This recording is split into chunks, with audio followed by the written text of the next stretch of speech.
Hello and welcome to the Student Art Podcast. I'm your host Ross Baxter, and today's episode is going to be about portfolio. I just want to say thanks for reaching 400 subscribers. I really do appreciate it, so thanks for all the support.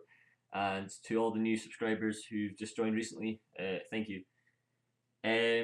So it's probably one of the most talked about questions when it comes to artists, when it comes to getting jobs, and when it comes to understanding where to go with your portfolio.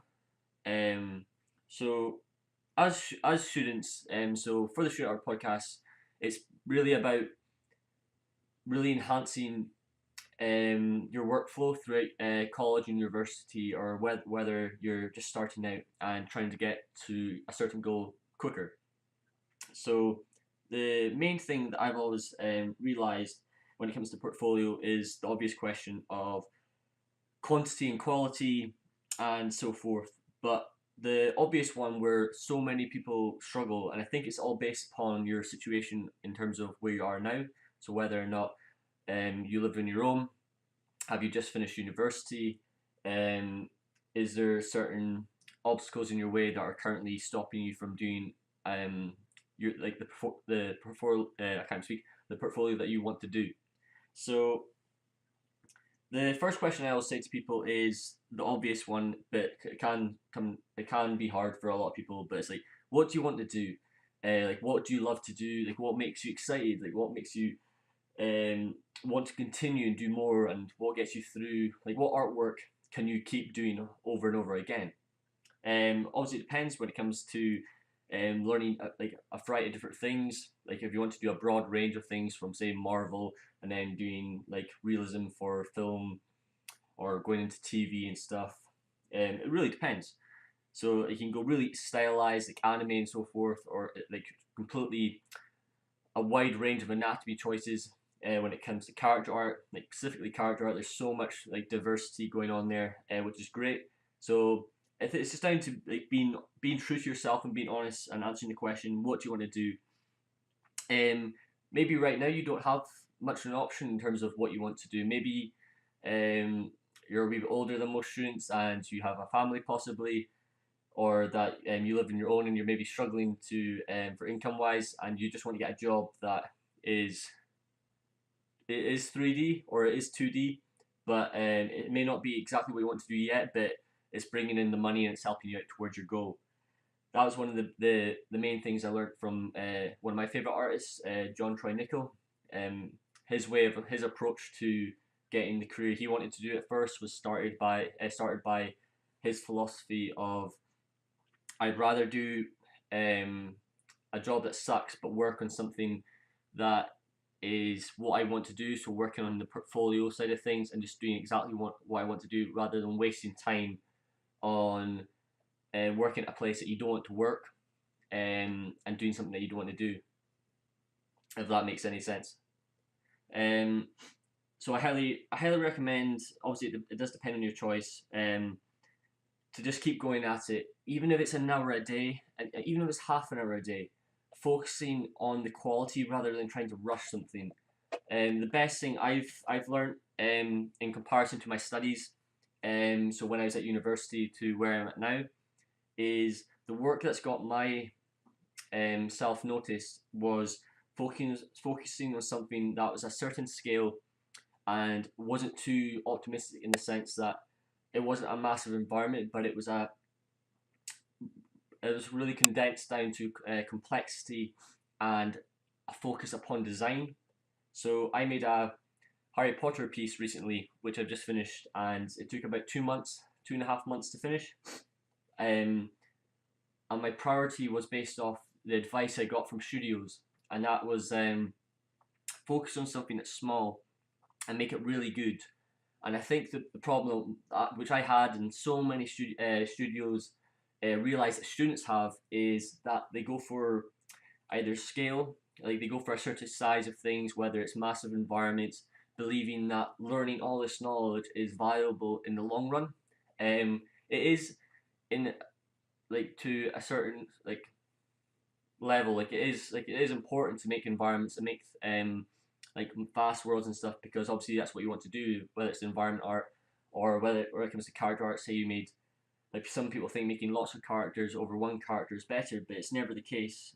If I had to change an aspect of the student system is focusing more upon really small projects, but but making them really good. So it's instead of having um, a year to fit 4 or 5 modules in that project in that year, sorry, I would focus on making 3 really good small pieces and learning just focusing purely on the fundamentals and focusing on quality. And like so many people say, oh, but I need to get certain things done in a certain time.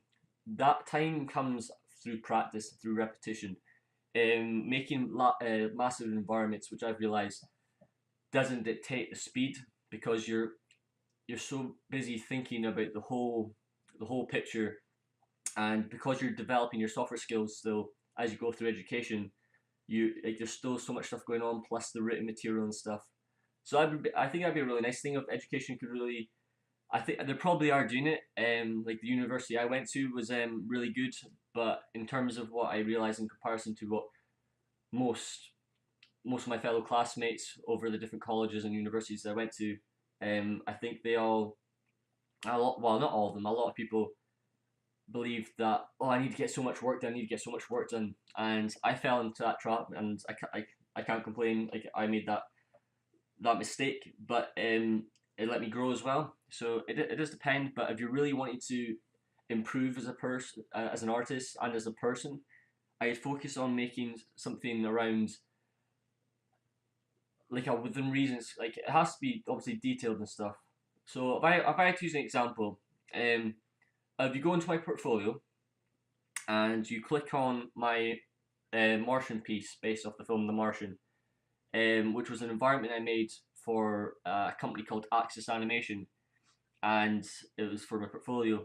And I then created a recent art piece, which was the Harry Potter piece I was discussing, based around Lord Voldemort's throne. I wanted to have my own interpretation, as Harry Potter is one of my favorite films, or probably is my favorite film of all time. And if you see the difference in regards to like both learning and the gap between getting closer to being industry accepted, because it was that piece, the Harry Potter piece, that got me the job. Well, not the job, but I've been offered jobs from that, and I'm still trying to decide what I want to do. However, you could tell, like, I think a lot of as artists, we all struggle to either rely in terms of how good our artwork is. Some of us have a bit more confidence than others. Some people believe they're better than what they actually are, and some people undervalue their skills quite a lot. Obviously, it does depend on confidence and how you're developing as a person and your experience through life. But the main thing when it comes to that two pieces is that you tell the gap between a student and a person who's ready for the industry. Like I think my artwork now is at a standard that I believe is acceptable, and I would say is more acceptable now. Like it's finally getting to that stage of which it's good. And I've always been a confident person. I've always been happy with my artwork, and I don't mind. And I'm very open with getting critique. I don't mind what anyone says. I always believe it's valid, and being able to accept even people who maybe you think are less talented than you. Don't undervalue them, because they'll still notice things that you can't see because you've been looking at something for that long. So when it comes to portfolio, one of the most common questions, well, one of the most common things is obviously what do you want to do? So is it for film? Is it for TV? That's when you brace your work around that, and most importantly, based around the style, around what you want to do. A lot of people say having a great range of things is very helpful, which it is, but it doesn't go link back to the most important thing, which is what you want to do. I understand, like so many people are in a rush to get where they want to go, and they think that getting a job somewhere is obviously great to gain experience and stuff, and it's awesome if you need the money, and it helps you develop as a person, and obviously most importantly connect with people, and connect with people all around the world, which will inevitably get you to that next stage of the job that you want to do. But make sure that obviously that you're doing the thing that you want. So I have a very sort like a very sort of like I like a certain style of realism to which I go towards, inspired by like J.R. Tolkien and Alan Lee and John Howe and so forth. And there's a few other types of styles that I like tend to go towards when it comes to sci-fi. Uh, and also the other thing is when it comes to your portfolio, and you'll see so many people, whether it's on ArtStation or Wix. Just heads up, I would not use Wix in today's application process or today's industry, because a lot of character artists, when it comes to like the people who are viewing your artwork, they prefer ArtStation because it's just so much more easier to use. So if you do have a portfolio, it's okay if you have your own website. It's fine as long as it's clear and concise, then you're fine. But when you're making your portfolio, make sure it's probably, like I'd say 5 is a good number in terms of 5 pieces. Some people may argue that, and that's okay. If anyone has any comments for anything I say in today's video, just put it in the comments below. I don't mind. It would be great to hear your opinions on the discussion of portfolio today. So having like a range of different things in terms of staying within the same sort of style that you want to get into, but showing that you can still do like the common standard things, or the things that require you to get the job, if you know what I mean. So having basic understanding, or a good understanding of how to make rocks. Sounds stupid, but it's like there's so many rocks in games and film. So if you could highlight, depending on the art piece that you're creating, so if you're actually making a stylized anime fan art piece, just highlighting maybe that you can create rocks, highlighting the breakdown as well, of everything, from your high poly, your low poly, showing possibly your wireframes. They're not always guaranteed, but it's nice to see the occasional well presented piece of artwork. Texturing is obviously one of the biggest ones at the moment. I've realized in the industry is that so many people focus on the modeling that they lose sight of the importance of texturing. And most importantly, so many people dwell into the trap of not actually understanding what textures do. Like so many people go into Substance Painter, Substance Designer, and they don't actually know what they're doing, but they think just because it looks aesthetically pleasing or appealing to the eye that it's acceptable. It only goes so far though when it comes to actually going to that next level of improving as an artist. I used to do the same thing myself. Obviously, like I wanted to learn the software, therefore I tried to go as fast as I could to keep up with the work that I had to create.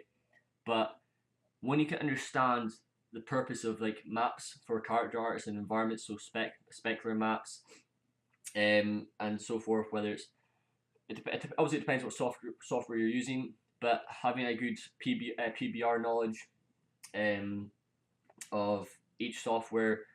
Obviously it depends. Like try and keep your software that kind of fits all. So I always tend to go with Maya or 3ds Max. Sometimes people choose 3ds Max, and then I go for ZBrush for high poly sculpting. However, if there's a certain high poly sculpting software that you like, such as maybe Mudbox, and you're good at it, then utilize it to your ability. There's you don't have to change as long as you can prove that you're good. Like you're like really good at what you do, then most studios will give you a bit of leeway. However, it's also nice to keep up to date with the current trends, and I think that's where a lot of veterans who were not willing to adapt. I've heard in a lot of talks from past podcasts such as the Art Cafe, that some people aren't willing to adapt to the new software. Therefore, the new generation of students and so forth are getting jobs. Some people might argue that, and that's okay. But we're all in it together, so it's all important to make sure that you keep up to date and just keep working along. So when it comes to texturing and stuff, and that breakdown for your 5 pieces, obviously just literally just show the quality. It doesn't have to be like a dozen screenshots in your portfolio in that one piece in ArtStation, but it's nice to show the process. Like maybe having a clay render is also nice as well, depending on the piece, which purely highlights the modeling skills.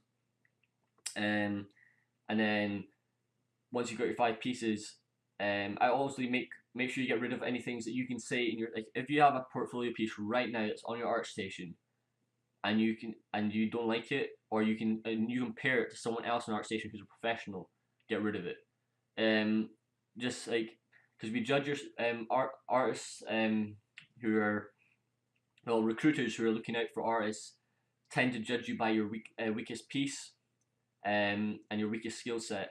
It can depend on how, obviously, like they will look sometimes on the date of the submission of which you've put it on ArtStation. So say it says you put it 3 years ago, then they'll be like, okay, this guy did this ages ago, and then they'll compare you to the recent work. So, but it just looks more professional to maintain a consistency, highlighting purely the quality of your work. So that's another tip as well.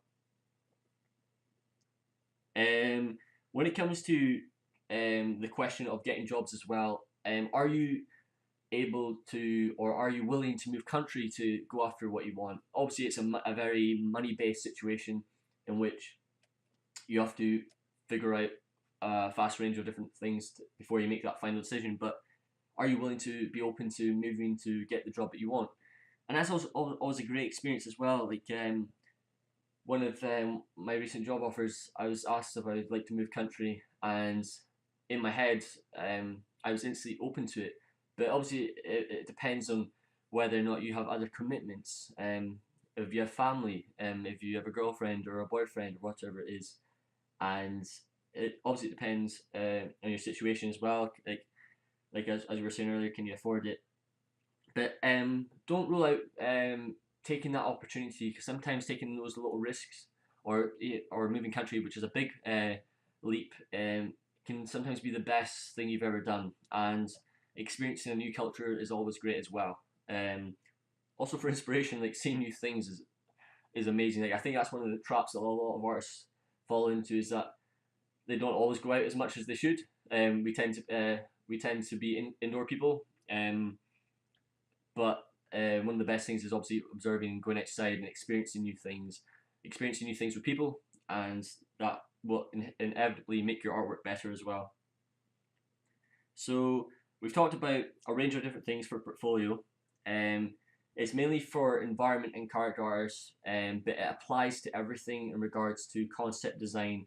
If you want to be a map painter as well, like the scale of your work um, is purely just based upon your quality. Like if you want to be more optimistic and go for like create a lot of artwork, that's fine, but make sure you only post the good work. It's just common sense at the end of the day, I believe. Um, so when it comes to getting jobs, once again, another topic is what things do you want to highlight. So hard surface and organic. So that's like your two main sort of categories you got going, which obviously applies to both for characters and environment artwork. So if you want to highlight these two certain skills in a piece, makes it you a stronger candidate for success. And once again, similar to what I was saying earlier, have the breakdowns, have your low poly, have your high poly, maybe even have a little description to what's going on and how you did it.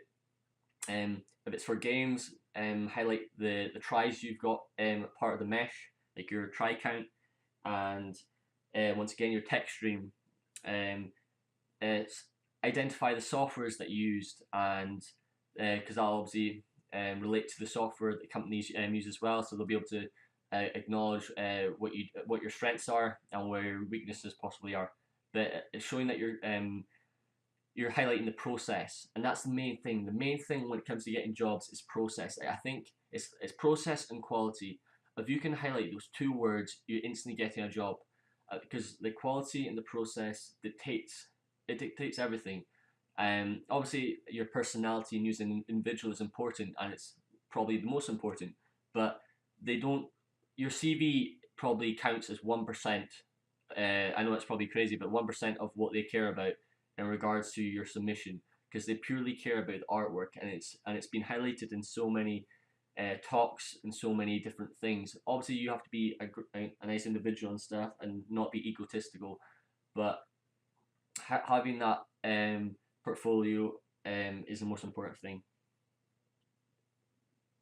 So I'm going to go back to a topic that we've already talked about, but it is a question on obviously whether or not you know what you want to do, which is range. So if you don't know what you want to do, but you like making a variety of different things, I think it's okay to highlight those three different things, but it has to be really good work in order for you to get a job in one of them.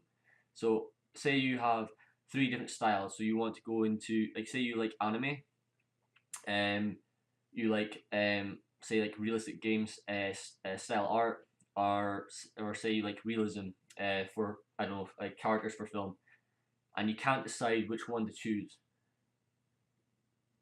I would obviously, like, the obvious question would be, well, the obvious thing to do would probably do what you're best at. However, I've always linked everything back to what I enjoy the most, or trying to at least nudge the gap closer to what I want to get. But if you don't know, then I would make, obviously, say 3 pieces in your portfolio, or 5 pieces that highlight that range. But it has to be, once again, the quality and highlight the process. As long as you can do it, you're fine. I believe. It can depend, obviously, the studio, but I think it's okay as long as you show those 2 things. When I did one of my first videos on YouTube, one of the main things I talked about is why 2D helps 3D. So a lot of people in one of my videos gave comments and feedback on 2D is not required for 3D, which is true in the sense that you don't need to be a 2D concept artist or a really good 2D artist to get a 3D job. As long as you can use the tools in 3D, whether it's in ZBrush, Mudbox, Maya, and you can create good work, you're fine. However, a lot of artists undervalue a lot of 3D artists, I wouldn't say, obviously I can't say 2D artists, but a lot of 3D artists who don't do 2D. Obviously, there is also a lot that do 2D, but a lot of them, I think, would benefit from doing small things when it comes to do 2D. And even if it's just a basic sketch, the ability to interpret your observational skills enhances your ability to grow, but most importantly, get above the other person, because so many 3D artists can't actually design.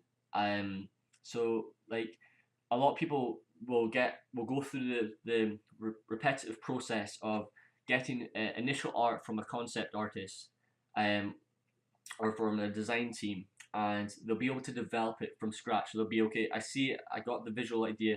I know what to do. So I had this issue, and I'm getting a lot better at it. So and that came from my Harry Potter piece. So I wanted to create something that was known by the public, which is obviously Harry Potter. But I wanted to make it my own, like make my own piece, and learn, most importantly, the principles of design through this piece. And if you can learn 2D skills to basically improve your design skills as well, you'll become so much better as an artist, and I actually believe you'll actually become an artist. Like I personally don't believe art is just capturing or recapturing someone else's idea.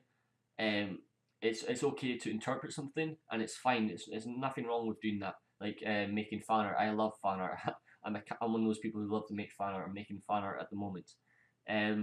But implementing that thinking of design and slowly making it more original, and making yourself and your portfolio more original is very important. And at the end of the day, you're making your own art, which I guess is what you want to do, and that's an amazing feeling. So I highly recommend just taking out a sketchbook. It doesn't have to be fancy. It doesn't have to be, like, never compare yourself to other 2D artists, in the sense that, oh, why am I so bad? And it's just down to simple common sense of practice. Like, so many people think there's a secret formula to everything, but the two things that you can rely on in life is practice and hard work, it's pretty much the same thing. So one thing, if you work hard, but if you work smarter, even better, you'll get where you want to go eventually.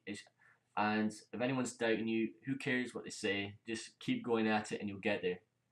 So we've talked about the majority of things that I want to talk about today. However, um, another thing I want to talk about, which we just discussed, is having in your portfolio the three main things. So, well, three other main things. I know there's quite a lot to catch up with. So originality. So a piece that highlights originality or some sort of design. So that's one thing. So the other thing is being able to capture a concept. So if you can highlight in your portfolio on ArtStation that you have an image and you've also been approved by an artist saying that it's okay to create that artwork, then you can show to the person that you're applying to that you can capture someone's artwork and create it in 3D or in 2D. That's also great as well, because it shows that you can translate someone's vision into game form or into film form, and that's also really good. And then obviously the third one, which is the third pillar, which is obviously the most important, which is which highlights throughout each piece, and that's just doing your own style. And one of the last things I want to talk about today is, let's see, software. I've talked about this before, and I've talked about it in one of my How to Become a 3D Modeler. This was one of the first videos I actually talked about. So when it comes to portfolio, I'd say like there is now like it's kind of a trend now. You can kind of see how things have been falling into place over the last few years. But the main software that I've seen that's obviously being used all the time now is, so for modeling you've got Maya, 3ds Max, Modal's now coming into play quite a lot. A lot of actually 2D artists are using Modal. I've never used it myself, so I can't really judge it based on the quality of the software. I use ZBrush. ZBrush is obviously from a high poly sculpting. I'm addicted to ZBrush, absolutely love it. It's amazing. It's so much fun, so I highly recommend using that. Mudbox, it's pretty much the same, but the UI is completely different. So just be patient with ZBrush. ZBrush is it's not the most intuitive laid out software, but if you just give it the chance and be patient with it, because technically, if you're a good like all the good artists that actually use ZBrush, they don't use all the tools. They use a very small percentage of it. Like I literally only use 5 brushes mainly in ZBrush, and then Dynamesh, and going through my levels on my level count and so forth. When it comes to texturing, marry depending on film or game, but they're both, as long as it shows that you can do the work, you're fine. Substance Painter and Substance Designer is the two other main. Well, I think they're the leading one now for algorithmic. Is that how you pronounce it? I think so. And then last but not least, the one that's slowly kind of battling. What I still say it's still way in the development, but in terms of it's another software I'm still trying to learn. But Marvelous Designer, that's coming into competition with ZBrush in the sense of the ability to sculpt. However, I personally prefer actually being able to sculpt things myself from scratch and actually understanding it, because I feel like I want to be an artist. That's why I still feel I will always value ZBrush over Marvelous Designer. I highly respect the artists who use Marvelous Designer, because obviously it's quicker, it's highly more accurate, but I think in the long run, ZBrush you'll learn more because you're actually observing more, and that links back to the 2D. There's a bunch of other softwares as well that I could talk about. However, I would say those are the ones that are the most industry standard. If you have any suggestions, please link your software discussions and that in the comments below. That would be amazing. That'd be great. I really hope you enjoyed today's video. So once again, that was about portfolio. So a brief recap. I just want to say thanks once again for the 400 subscribers. That's awesome. So make sure you chase your dream. Focus on the portfolio that you want to create, and don't let others dictate what you want to do. Be patient with it. I understand sometimes or maybe you don't have a choice for certain things that you have to do when it comes to getting jobs and that. But be patient with it, and eventually you'll get where you want to go. And just keep being persistent and focus on get the quality. The speed of your work will come eventually. It's just through practice and continuing keeping up artwork. So I really hope you enjoyed today's video. Leave a like if you enjoyed it. Leave a comment in the below of anything that maybe you think I was actually wrong in, if you disagreed with anything. But if there's anything that you really liked, I would like to hear your thoughts and opinions. Make sure to click the subscribe button at the bottom, and I'll see you later. Thanks for watching.